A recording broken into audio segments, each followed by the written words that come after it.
नमस्कार, मैं आचार्य अनुपम जौली। सिंह राशि वाले लोगों के लिए आगामी सप्ताह का राशिफल लेकर आए हूं। आगामी सप्ताह से मतलब है कि आपका 23 फरवरी से 1 मार्च के मध्य ग्रहों का आपके जीवन में प्रभाव, उसका समाधान और उपाय भी। चलिए शुरू करते हैं कि ग्रहों की स्थिति से। तो इस हफ्ता चंद्रमा मेष से कर्क की तरफ संचरण करेंगे। आपकी राशि से 7वीं राशि में पंचग्रह योग बन रहा है। मंगल जो यहाँ बैठे हैं मकर के, वो 11:50 पे 23 तारीख को यहाँ कुंभ राशि में आ जाएंगे और कुंभ राशि में राहु, सूर्य, शुक्र, बुध और मंगल पूरे हफ्ते पर्यंत रहेंगे। और शनिदेव आपके मतलब मीन राशि में, गुरुदेव मिथुन में और केतु आपकी स्वयं की राशि सिंह राशि से संचरण कर रहे हैं। आइए जानते हैं इनका प्रभाव क्या है। तो प्रभाव में, क्योंकि पंचग्रही योग सप्तम से गुजर रहा है, तो इसके आपके जीवन पे कई प्रकार के प्रभाव आएंगे, उसकी चर्चा करते हैं। उससे पहले हम ये जान लेते हैं कि कौन से दिन विशेष हैं जिसमें आपको सावधान रहना है।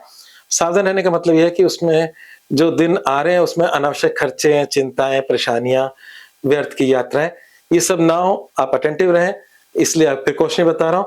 तो वो समय है आपका 28 मार्च और 28 फरवरी से 1 मार्च, मतलब ये महीना 28 मार्च का हफ्ते के लास्ट के 2 दिन थोड़े से चिंताजनक है।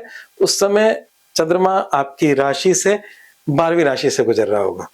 तो बात करते हैं जीवन के अलग अलग क्षेत्रों की। तो हम स्वास्थ्य की बात करें तो स्वास्थ्य को लेकर थोड़ी बहुत टेंशन है। स्वास्थ्य को लेकर वैसे तो राशि से सप्तम सूर्य बुरा नहीं होता, परंतु सूर्य राहु के साथ जा रहे हैं और आपकी राशि से केतु गुजर रहे हैं, तो यहाँ पर सूर्य थोड़ा सा डिस्टर्ब है। देखिए, आपने पीछे देखा होगा कि 17 तारीख को एक ग्रहण हुआ था, सूर्य ग्रहण, तो सूर्य थोड़ा सा डिस्टर्ब है। तो इसलिए स्वास्थ्य को लेके छोटे मोटे इन्फेक्शन, इस प्रकार की कुछ चीजें रह सकती हैं। तो आपको सूर्य को मजबूत करना होगा और सूर्य को मजबूत करने के लिए सूर्य को जल चढ़ा सकते हैं, आदित्य हृदय स्तोत्र का पाठ कर सकते हैं, और अगर आपको संस्कृत का वो बड़ा पाठ नहीं कर पा रहे तो ओम घृणी सूर्य नमः छोटा सा मंत्र है, इस मंत्र के जाप से भी आपको लाभ मिलेगा। ठीक है, तो ये आप उपाय अपने जीवन का हिस्सा बनाए, सूर्य को जल चढ़ा सकते हैं। तो ये सारे उपाय आपको करने चाहिए अपने स्वास्थ्य के को लेकर, किसी प्रकार की कोई अनहोनी ना हो। और बात करते हैं करियर, व्यवसाय और नौकरी की। तो ये जो समय है, जो पिछले समय से थोड़ा बेटर समय है आपके नौकरी और व्यवसाय को लेकर।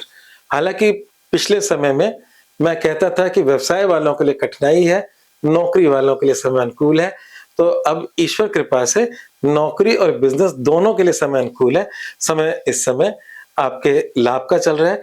जिन लोगों का बिजनेस है उनको नए बिजनेस के ऑफर्स आएंगे, पार्टनरशिप बिजनेस के ऑफर आएंगे। तो इस समय वो समय है, एक टेम्पररी फेज है, जिस समय कई प्रकार के आपके पास ऑफर्स आने वाले हैं। अब उन ऑफर्स को करना क्या है?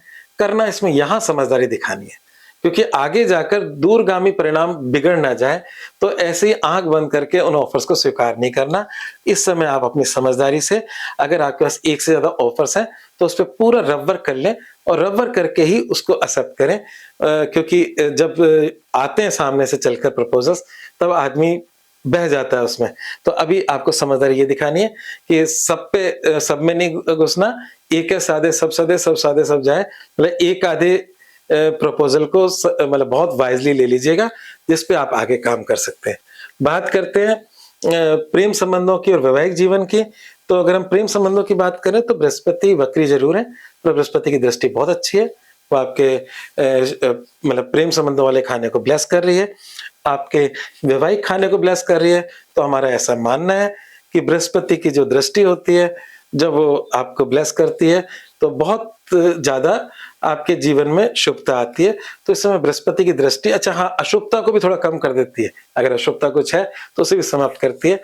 तो बृहस्पति की शुभ दृष्टि आपके वैवाहिक जीवन पर भी पड़ रही है और आपके प्रेम वाले जीवन पे भी पड़ रही है। परंतु वैवाहिक जीवन में उथल पुथल के योग बन रहे हैं।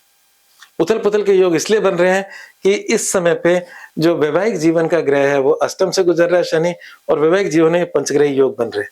और ये पंचग्रही योग कभी कभार चीजों को सेंसिटिव बना देते हैं। तो इस समय किसी प्रकार का वैवाहिक जीवन के अंदर आपको रिस्क नहीं लेना, अपने व्यवहार पे कंट्रोल रखना है, क्योंकि आपकी राशि से केतु लंबे समय से बैठे हैं और अभी बैठे रहेंगे दिसंबर तक। तो वो क्रोध की स्थिति भी देते हैं।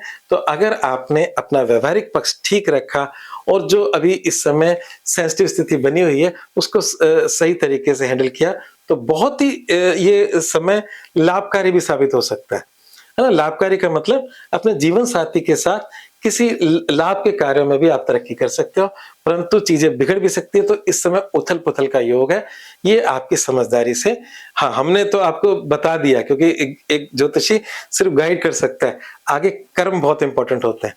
तो आप अपनी सही समझदारी से, प्लानिंग से वैवाहिक जीवन को और भी बेहतर बना सकते हो और ज़्यादा बिगाड़ भी सकते हो। तो ये सारी कुंजी आपके हाथ में है, आपके व्यावहारिक पक्ष पे हाथ में है। बात करते हैं विद्यार्थी जीवन की और जो लास्ट के जो मेरे समाधान और आपका जो मूल मंत्र है उसकी चर्चा करते हैं। तो शिक्षा के लिहाज से समय अच्छा है, शिक्षा के लिहाज से तीनों समय अच्छे हैं। तीनों समय कौन-कौन से? अगर आपका कॉलेज शिक्षा है, अगर आपका रिसर्च वर्क चल रहा है या आपके हायर एजुकेशन है, तीनों के लिहाज से समय ठीक-ठाक है। बात करते हैं सप्ताह को शुभ करने के लिए क्या करना है? तो शनि मंदिर में सरसों का तेल चढ़ाएँ। शनि मंदिर में सरसों का तेल चढ़ाना क्यों? क्योंकि शनि आपके अष्टम से गुजर रहा है और अगर कोई समस्या दे सकता है तो वो शनि दे सकता है। तो इसलिए शनिदेव को मतलब प्रसन्न रखें और शनि का मंत्र भी कर सकते हो। ओम प्राम प्रीम प्रमसे शनिश्चराय नमः। छोटा मंत्र भी है ओम शम शनिश्चराय नमः। ये आप जाप कर सकते हो और शनि के लिए काले घोड़े की जो नाल की अंगूठी होती है वो मध्यमा उंगली, राइट हैंड की मध्यमा उंगली में धारण भी कर सकते हो। ये जो मेटल है इसका साइड इफेक्ट नहीं होता, ये आपको संतुलित करता है ग्रह को। तो ये सब कर सकते हो और अगर बहुत ही ज़्यादा परेशानी हो तो काले तिल या काले उड़द की दाल की दान भी कर सकते हो। तो बात करते हैं मूल मंत्र क्या है? जो मैंने वैसे पहले बोल चुका हूँ, क्रोध व वाणी पर नियंत्रण रखें।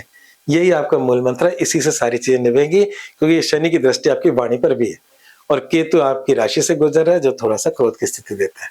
आज बस इतना ही, धन्यवाद। उम्मीद करता हूँ आपको राशिफल पसंद आया होगा, तो मेरे चैनल को सब्सक्राइब करना ना भूलें।